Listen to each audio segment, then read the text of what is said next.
2 minggu setelahnya, Siti bersama Mandeh Zulaika ikut mengantarkan Samsul ke Teluk Bayur. Gimana siap udah kembali? Siti, maafkan udah Siti sakit karena udah baik. Tapi kamu Siti menunggu udah. Tuh jadi bini udah kalau pulang dari Sebarang. Ya sana hati Siti menerima sampai jalan dah. Untung-untung Allah menjaga udah selama di jalan. Untung-untung awak basobok ya. Untuk Bahrian, Manden.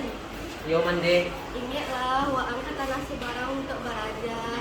Tidak bermain-main doh. Pandai-pandai lah bagawa ayo. Ini pesan Mandeh pula. jadi Mande, dia dan ingat tarwih Mande. Terima kasih Siti, jago diri elok-elok yo. Doaan udah sukses yo, udah paili. Titip Siti yo Mande.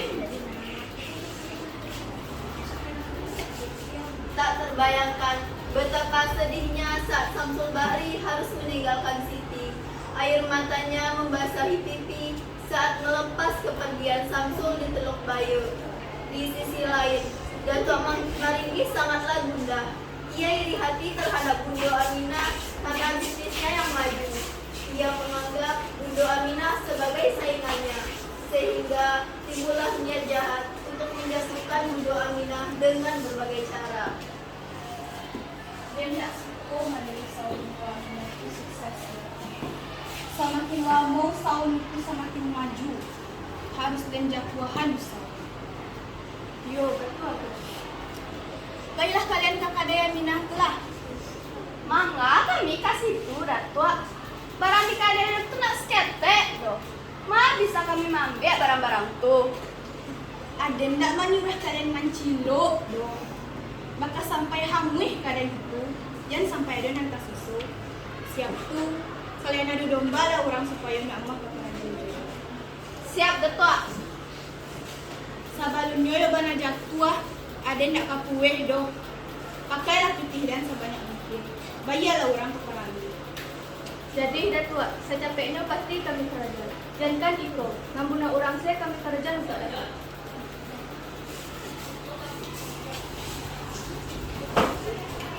Akal busuk Datuk Maringgi terlaksana. Toko pun terbakar di lahap api. Seluruh kekayaan Bundo Aminah turut lenyap bersama toko miliknya itu. Ia pun jatuh miskin. Untuk kehidupan sehari-hari tentu saja ia membutuhkan uang. Bundo Aminah tidak berprasangka buruk. Ia meminjam uang ke Datuk Maringgi dalam dibalik pembakaran tokonya sendiri.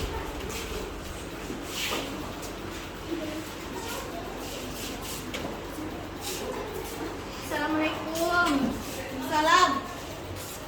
Maringgi, lari mandang kabar.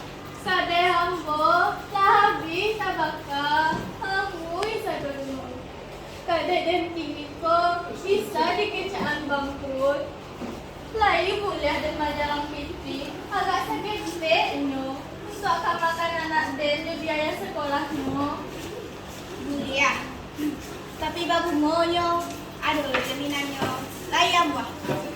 Kalau amuah, nanti waktu 3 bulan untuk malunasannya.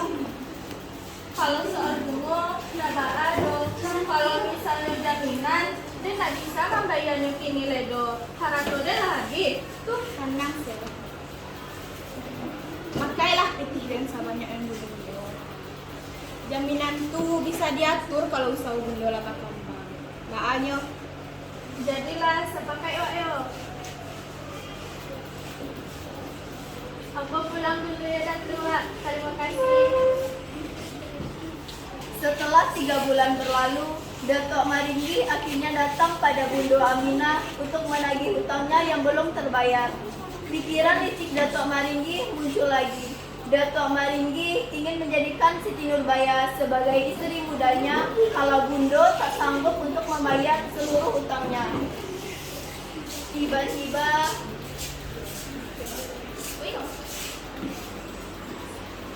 Assalamualaikum.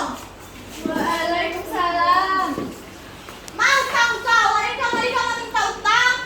Bundo do kuku. Ambo belum bisa membayarnya kini ledo Maringgi. Baal, mau itu. Kau malah janji malunasannya dalam 3 bulan dah. Ambo bisa membayarnya kini ledo. Agia lawa katu saketek lai dah tua. Kalau mau itu, dia nagiah kau tawaran. Nikahan anak kau tuh Joden, siap tuh dan nanggap utang kau lunas. Apa?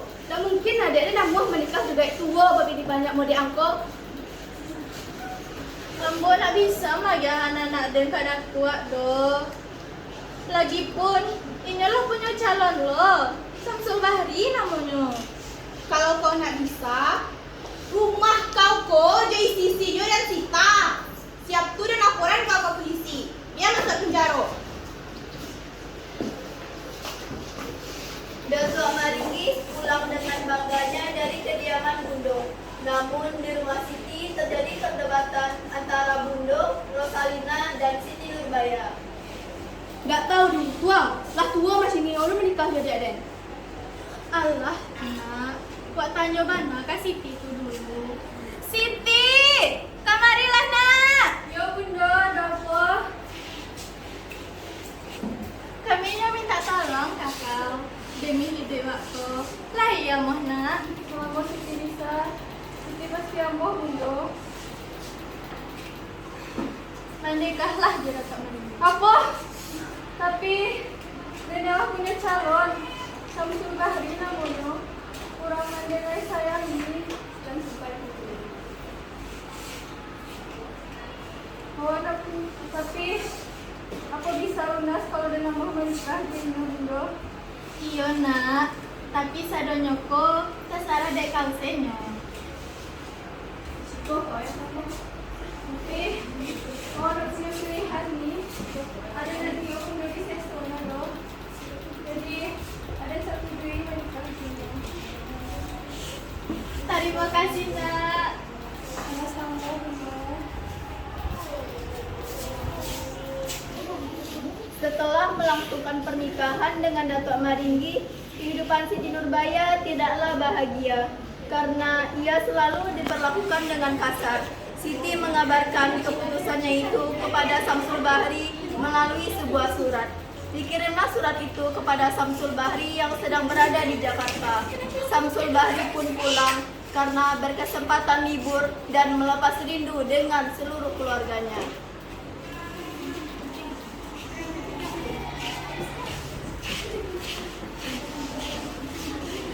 Apa kabar mande? Baa kabar Bundo kini? Kabar Bunda Aminah sakit sama jahat yang musibah Datuk Maringgi. Dek ke rumah yo. Jadi mande, langsung baik ke rumahnya. Kebetulan saat ini Siti Nurbaya yang sedang di rumah tak sengaja bertemu dengan Samsul Bahri. Mereka pun saling bercerita tentang pengalamannya masing-masing. Dah lama nak pasang buat tu baca itu mandeko. Baa kabar Siti kini? Alhamdulillah hello. Baa sekolah udah di sini. Saja wako lancar senyo hidup di siko babeda jo hidup di tanah Subarang. Baa kabar Bundo? Semenjak kejadian tuh Bunda cok sakit. Ketika sedang asik bercerita, datanglah Datuk Maringgi yang selalu berprasangka buruk. Datuk Maringgi menuduh Samsul dan Siti melakukan hal yang tak baik. Santiak kau yo, nak maunya nih gua kau dan sakit baru dua kau di pada aku. Wang tak para lu mengecek mod itu. Bang kacau lah engkau. Sembarang mengecek sangku bini dan kau.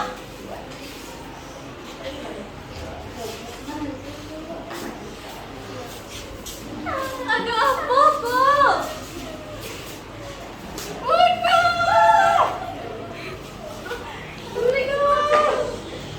Mande Zulaika yang melihat kondisi Bundo sangatlah terkejut melihat Siti yang telah menangis terseduh-seduh. Anak tak jadi Siti. Anissa, kau kan anak nan kau yang santiang kau baru dua jadi bini dan santiang itu namanya. Kurang ajar engkau yo. Ingatlah mau datuk aku. Pikiran doso dan alam datuk apa buat salah moko. Dan sepatutnya si Siti menikah di datuk do. Harusnya datuk menikah di setan.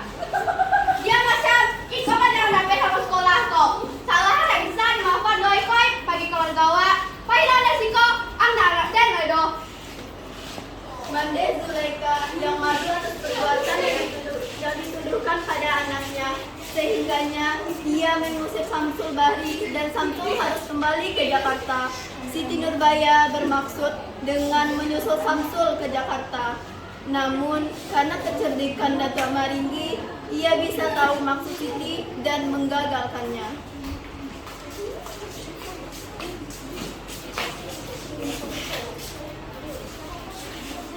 Dan dengar-dengar si Siti nyupai ke Jakarta. Tu tinggalnya di si Samsul. Lai batuan. Iya Datuk, kami bandang mendengar dari orang tua. Dan tak suka balik minuman doh. Angagiak minuman beracun go kasih Siti lah. Jadi Datuk, perintah Datuk kami karajoan. Tak lama kemudian, para anak buah Datuk Maringgi pergi ke rumah Siti.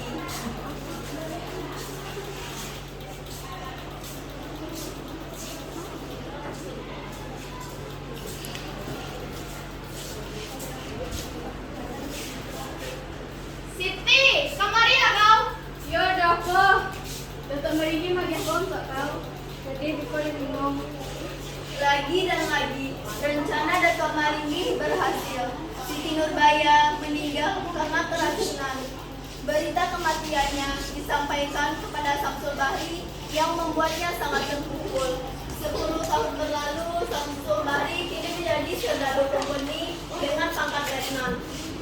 Kini ia lebih dikenal dengan nama Letnan Mas. Ia mengabdi kepada kompeni karena rasa frustasi yang telah ditinggal mati oleh orang yang dicintainya. Dan ia kini akan membalas perbuatan Datuk Maringgi. Saat terjadi peristiwa balestik, dikirimlah Letnan Mas untuk menumpah orang-orang yang tumbang tahun itu. Mengerti kok kemari lihat. Kamu di siapa anda? Saya dikirim company untuk memintamu berhenti melakukan balestik.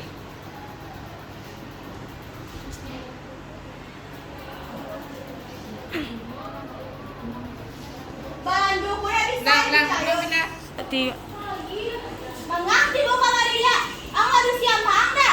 Saya dikirim company untuk memintamu berhenti melakukan balestik. Balando ko na bisa dipercaya loh. Pandai nanya membebas tuh. Tapi sejauh yang ku ketahui, uang itu akan digunakan untuk keperluan kita, seperti untuk pembangunan jalan. Untuk sia jalan suka dibuat. Kami nak para luga jalan rancak loh. Lawanlah aku jika kau memang berani.